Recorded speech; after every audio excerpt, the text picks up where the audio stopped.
Welcome to Junaid coding college. खुशामदीद है आपको जुनैद कोडिंग कॉलेज में। आज हम पढ़ने वाले हैं HTML कोर्स के बारे में। HTML का जो टैग्स है वो हम पढ़ेंगे A to Z तक।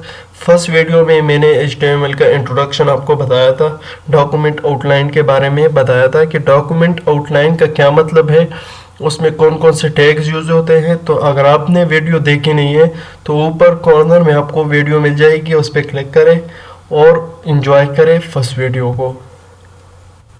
और आज हम कौन सा टॉपिक पढ़ेंगे, डॉक्यूमेंट स्ट्रक्चर के बारे में, कि इस डॉक्यूमेंट में हम किस तरह स्ट्रक्चर बनाएंगे जिसके अंदर हम अपना कोड करेंगे। तो स्टार्ट कर लेते हैं। अपने सबसे पहले जाते हैं नोटपैड की तरफ। नोटपैड में हम लिखेंगे अपने उस टैग्स को जिसके अंदर हम काम करेंगे। तो फर्स्ट टैग हमारे पास स्ट्रक्चर के अंदर आता है, यहाँ पे मैं लिख लेता हूँ। यहाँ पे मैं लिखूंगा डॉक्यूमेंट स्ट्रक्चर।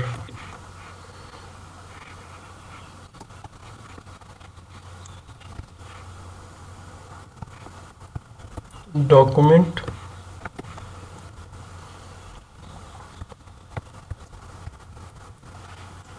स्ट्रक्चर यहाँ पे हो चुका है। और नेक्स्ट इसके बाद में हम यहाँ पे कुछ डबल कोट्स लगाते हैं। नेक्स्ट आते हैं तो यहाँ पे अपना हम टैग्स फर्स्ट टैग को यहाँ पे इंक्लूड करेंगे यहाँ पे। और फर्स्ट टैग हमारे पास डॉक्यूमेंट स्ट्रक्चर के अंदर क्या आता है, तो वो है एच। यहाँ पे एच टैग आता है फर्स्ट। तो यहाँ पे हम अपने एच टैग को यहाँ पे लिख लेते हैं। यहाँ पे दो तरह होता है, H1 से लेकर H6 तक हमारे पास कौन से टैग्स होते हैं, इसको क्या कहते हैं वो भी मैं आपको बताऊंगा। H6 और यहाँ पे हमारा टैग क्लोज हो जाएगा। तो इसको हम कौन सा टैग कहते हैं, इसको हम कहते हैं हेडिंग टैग। ये H1 से लेकर H6 तक जो हमारे टैग्स होते हैं वो हेडिंग टैग्स होते हैं। यहाँ पे मैं लिख लेता हूँ H1। लिखना आपको इस तरह है टू H6।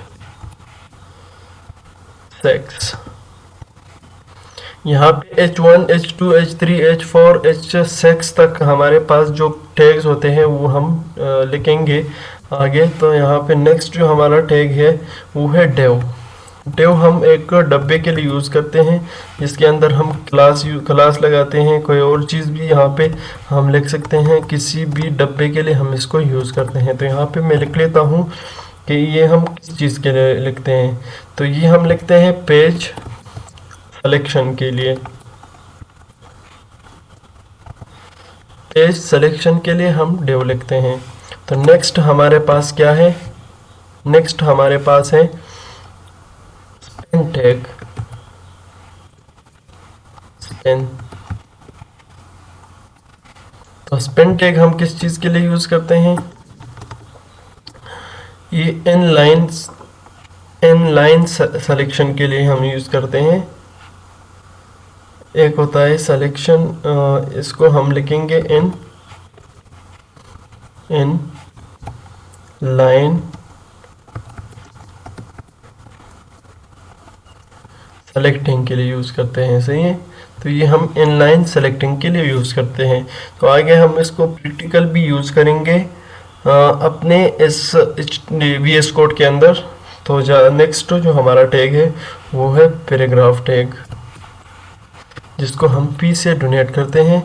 ये हमारे पास कौन सा टैग है, पैराग्राफ। इसको आप पैराग्राफ से, इसके अंदर हम पैराग्राफ लिखेंगे, पैराग्राफ। यहाँ पे हमारे पास एक और टैग है जिसका नाम है BR। ये हम लाइन ब्रेक के लिए यूज़ करते हैं, BR टैग। तो यहाँ पे हम लिख लेते हैं लाइन ब्रेक, लाइन ब्रेक यहाँ पे लिख लिया। तो नेक्स्ट हमारे पास एक टैग होता है HR। ये हमारे पास हम जब ये लिखेंगे तो हमारा जो टेक्स्ट होगा उसके नीचे एक रो आपको नज़र आएगा, हॉरिजॉन्टल इसको हम कहते हैं हॉरिजॉन्टल रो। यहाँ पे मैं लिखूंगा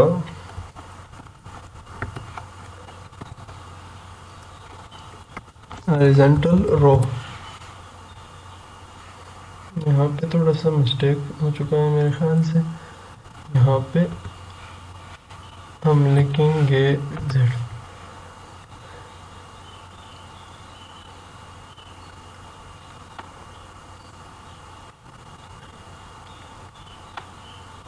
हॉरिजॉन्टल रो। यहाँ पे ये हमने यहाँ पे हमारा जो डॉक्यूमेंट स्ट्रक्चर था वो यहाँ पे हमने इंक्लूड किया है। तो इसके अब बारी है इसको प्रैक्टिकल यूज़ करना। इसका काम क्या होता है, इसका आउटपुट कैसा नज़र आएगा। तो जाते हैं अपने VS कोड की तरफ और VS कोड हमारा जो है वो ओपन है। तो बॉडी के अंदर हमें सबसे पहले लिखना है H1 लिखना है। H1 के अंदर मैं लिखूंगा हेडिंग 1। यहाँ पे मैंने कहा था कि हमारे पास कौन से टैग्स होते हैं। एक मिनट में ये ओपन कर लेता हूँ यहाँ पे। तो ये आप देख सकते हैं H1 to H6। तो हम ये H6 तक यूज़ करते हैं कि इसका रिज़ल्ट जो है वो अपोजिट आता है कि नहीं। सॉरी, ये फिर से मैंने H1 लगाया है। तो मैं यहाँ पे लिखूँगा H2 के अंदर मैं लिखूँगा सिंपल हेडिंग 2। नेक्स्ट हम यूज़ करेंगे H3। यहाँ पे मैं लिखूँगा हेडिंग 3। नेक्स्ट हम यूज़ करेंगे H4 हेडिंग 4। H5 ये हम वेबसाइट में भी यूज़ करते हैं, वेब पेज बनाते हैं तो उसी में हम यूज़ करते हैं ये हेडिंग्स। तो लास्ट में आता है H6 हेडिंग 6। तो इसका अगर आप रिज़ल्ट देखना चाहते हैं तो यहाँ पे मैं ऐसा करूँगा, यहाँ पे फाइल में जाऊँगा, साथ में हम इसका रिज़ल्ट भी देख सकते हैं। तो यहाँ पे मैं इसको ओपन करूँगा और यहाँ पे आप देख सकते हैं। इसको मैं थोड़ा सा छोटा करके यहाँ पे साइड में, और इसको भी थोड़ा सा एडजस्ट करके यहाँ पे इसका आप रिज़ल्ट भी साथ में देख सकते हैं। इसका रिज़ल्ट क्यों शो नहीं हो रहा। तो ये कहता है फाइल नॉट फाउंड। तो ये फाइल क्यों फाउंड नहीं है। तो इसको हम ब्राउज़र के अंदर ओपन करते हैं। अगर आपके पास लाइव सर्वर का एक्सटेंशन जो है ना इंस्टॉल नहीं है तो वो भी आपको इंस्टॉल करना चाहिए। ये जो फाइल है ये कह रहा है कि ये हम आपके पास नहीं है। तो क्यों नहीं है। तो ये तो मेरे पास होगा, न्यू में था आई थिंक, न्यू फाइल। यहाँ पे प्रोजेक्ट न्यू वाला नहीं है। तो ये मेरे ख्याल से कौन से में था।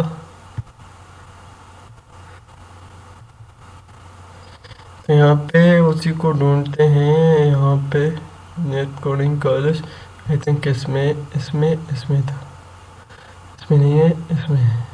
आगे आगे हम बहुत से प्रोजेक्ट्स बनाएंगे जिसमें हम कैलकुलेटर्स और लॉगिन फॉर्म पेज वगैरह ये बनाएंगे। तो इसके अंदर यहाँ पे ये कह रहा है कि ये आपने .html के साथ नहीं लिखा है तो इसलिए ये पेज जो है ना फाउंड नहीं है। सॉरी, मैंने एक मिस्टेक किया है यहाँ पे। तो मिस्टेक क्या है, ये एक फ़ाइल है लेकिन इसके अंदर हमने क्या नहीं लिखा है। इसको मैं इसका नाम जो है ना वो चेंज करना है, .html इसके साथ लगाना है। तो यहाँ पे सिंपल जाना है और यहाँ पे .html लिखना है। जैसे मैं HTML लिखूँगा तो अब जो है ना हमारा फाइल जो है वो ठीक हो चुका है। तो यहाँ पे हम जाते हैं, इसको हम यहाँ पे ओपन करेंगे ब्राउज़र के लिए। ये फिर कह रहा है कि फाउंड नहीं है। क्यों फाउंड नहीं है।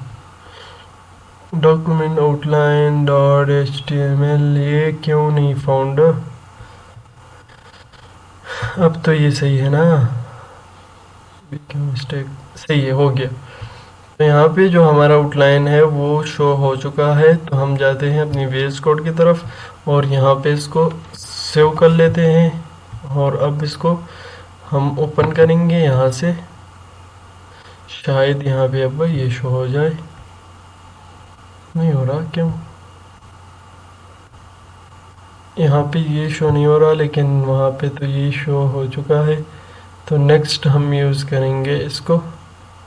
तो आप देख सकते हैं हमारा जो H1 है, H1 का अगर आप हेडिंग देखेंगे तो ये कितना बड़ा है, और सेकंड का अगर आप देखेंगे H2 का, तो यहाँ पे ये स्मॉल है। ये आप देख सकते हैं H6 तक यहाँ पे हमारा हेडिंग जो है वो शो हो चुका है। तो नेक्स्ट हम क्या यूज़ करने वाले हैं, डेव के बारे में। डेव हम किस चीज़ के लिए यूज़ करते हैं, सिलेक्शन के लिए। यहाँ पे अगर मैं एक डेव यहाँ पे लगाऊंगा डेव, तो डेव के नीचे मैं लिखूंगा यहाँ पे स्पेन। तो ऐसे भी लिख सकते हैं, यहाँ पे मैं H2 हेडिंग डेव हेडिंग, सी डेव हेडिंग हेडिंग, ये डिव का हेडिंग है। तो यहाँ पे आप देख सकते हैं लास्ट में, आप मैं रिफ्रेश कर लेता हूँ, तो ये डिव हेडिंग है। इसका क्या मतलब है, ये तो सेम वही बात है ना। तो यहाँ पे ऐसा हो सकता है कि मैं इसको चेंज कर लूँ। ये किसी भी टेक्स्ट को सेलेक्ट करते हैं, यहाँ पे किसी भी पेज को किसी भी सेलेक्टर की तरह यूज़ करते हैं। अगर हम आगे CSS यूज़ करेंगे ना, तो मैं आपको फिर इसका पूरा का पूरा इन्फॉर्म करूँगा कि इसका मतलब क्या है आखिर। तो यहाँ पे अभी मैं यूज़ कर सकता हूँ यहाँ पे। तो ऐसा कर लेता हूँ, यहाँ पे नीचे जाके यहाँ पे मैं लिखूँगा स्टाइल STYLE style.css। तो मैंने यहाँ पे लिख लिया डेव। डेव हमारे पास एक ब्रेसेस है, यहाँ पे कर्ली ब्रेसेस लगाएंगे। इसका कलर जो है ना वो हम लगाएंगे रेड। तो हमारा जो ये टेक्स्ट है ना ये रेड हो जाएगा, डेव के अंदर जो भी टेक्स्ट है वो रेड हो जाएगा। हम इसलिए यूज़ करते हैं ये। तो ये जो है ना ये इम्पोर्टेंट नहीं है, ये मैं आगे CSS के अंदर आपको ये बताऊंगा कि इसका क्या मतलब है। नेक्स्ट हमारे पास आता है स्पेन। तो स्पेन हम किस तरह यूज़ करते हैं, तो यहाँ पे आप देख सकते हैं स्पेन को। तो यहाँ पे ऐसा कर लूँगा कि यहाँ पे इसके अंदर जाना है, और यहाँ पे हमें दो फाइल को तीनों को सेलेक्ट करना है। एक हमारे पास ये है और एक जो है ये है। तो यहाँ पे हमारे पास आ चुका है ये वाला। तो नेक्स्ट हमारे पास है स्पेन। स्पेन हम यूज़ करते हैं इनलाइन सिलेक्शन के लिए। यहाँ पे मैं लिख लेता हूँ H1, इसके अंदर मैं लिख लेता हूँ हेडिंग, या यहाँ पे मैं लिख लेता हूँ स्पेन। स्पेन मैंने लिख दिया, और यहाँ पे मैं लिखूँगा हेडिंग। तो यहाँ पे इसको हम चेंज करेंगे किस तरह, यहाँ पे ये जो स्पेन है ना, यहाँ पे मैं लिखूँगा स्पेन, और ये वाला स्पेन जो है इसके अंदर मैं लिखूँगा दिस इज। एक ही लाइन में, यानी कि H1 में हमने स्पेन भी इंटर किया है टेक्स्ट को सेलेक्ट करने के लिए। यहाँ पे मैं लिखूँगा दिस इज स्पेन टैग। सही, ये स्पिन का टैग है। तो ये हमें किस तरह शो होगा, यहाँ पे आप देख सकते हैं। तो यहाँ पे नीचे देखे, ये अलग है और ये अलग है। किस तरह अलग है, यहाँ पे हम फिर से CSS में देखेंगे कि किस तरह लगे। यहाँ पे मैं लिखूँगा स्टाइल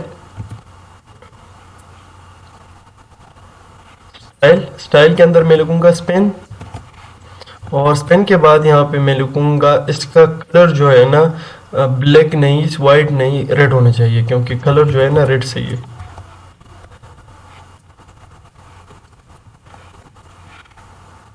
रेड होना चाहिए। तो यहाँ पे मैं रेड कर लेता हूँ। तो ये वाला जो है ना ये अलग से रेड होगा, ये ब्लैक ही रहेगा।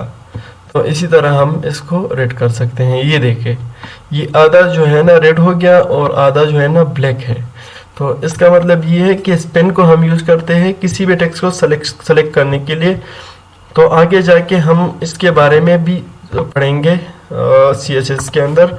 तो नेक्स्ट हमारा कौन सा टैग है, पैराग्राफ का, जिसको हम P के नाम से डोनेट करते हैं। यहाँ पे मैं लिख लेता हूँ P।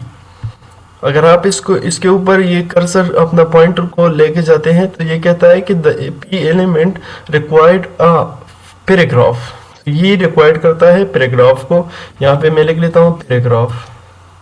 लेकिन इसका जो स्ट्रक्चर है ना, इसका जो शेप है ना, इसका शेप डिफरेंट है, लेकिन इसका सेम होता है। इसका शेप जो है ना 1000 बार पी लिख लो तो इसका जो है ना साइज एक जैसा होगा। तो यहाँ पे मैं लिख लेता हूँ पैराग्राफ